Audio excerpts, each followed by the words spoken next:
This week's Parsha, Shemini, contains the story of the dedication of the sanctuary, of the Mishkan.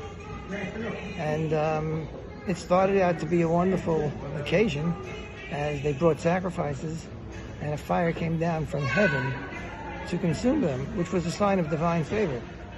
And the people were extremely excited about the entire thing. However, right after that, a tragedy occurred, and that is that the sons of Aaron, Nadav and Avihu, wanted to bring another sacrifice, and they were overcome by that feeling, and they brought an incense offering. But that incense offering had not been commanded, had not been authorized. They did it on their own.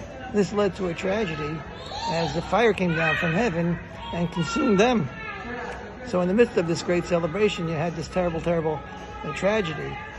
And apparently they had done something which is very, very wrong. It's not clear from reading the story what it was that was so terrible about what they did. And the rabbis speculate. Different reasons are given, and some say that their failure was a failure to consult their teachers, Moshe and Aaron, or some say that they performed the service while they had been under the influence of wine.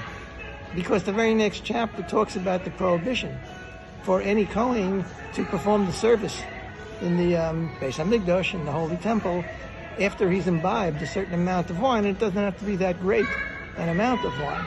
And it also mentions that a teacher, a halachic authority, is prohibited from rendering halachic decisions if he has drunk a certain amount of wine, even though he's not necessarily drunk, but he's under a certain influence of wine. It's an interesting point, because the question is, I don't know if this applies in other areas. In secular law, as a doctor or someone of that significance, you're prohibited from driving when you've imbibed alcoholic beverages.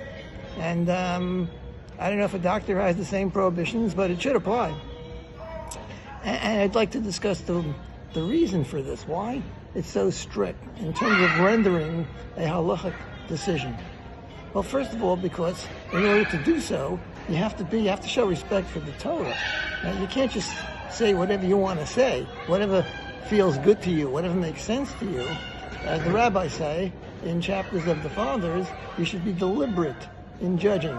It means you may have, a lot of times a person asks a question, you have an instinctive reaction, and a lot of people think that their instinctive reaction is automatically true. And the rabbis are saying, put that aside. Take your time, think it through, let the truth emerge through a process of deep thought and analysis. So, practically speaking, there's a danger that you might make a faulty decision. And you see how serious that is. You might say, okay, so what? No one's going to die. The answer is it's very, very serious. And that is that we're obligated to keep the system of Torah in the most accurate and truthful manner, not to deviate. Because ultimately, we're following the mitzvahs, the commandments of Hashem. And it's only the commandments of Hashem if it's accurate. All right, so we're not perfect. But we have to make decisions based upon the best understanding and analysis that we can possibly render. That's the one of the ideas, that a person who rushes to make decisions, even if he's very intelligent and even if he thinks he understands it, there's a certain amount of egotism over there. There's that feeling that he's intrinsically, there are a lot of people that feel that their thoughts, their feelings, their intuition is intrinsically correct. And that leads us to make many, many mistakes. The idea that in certain matters you have to be able to deliberate, and you have to be in the best possible state in terms of your intelligence, in terms of your emotions, in order to make accurate decisions.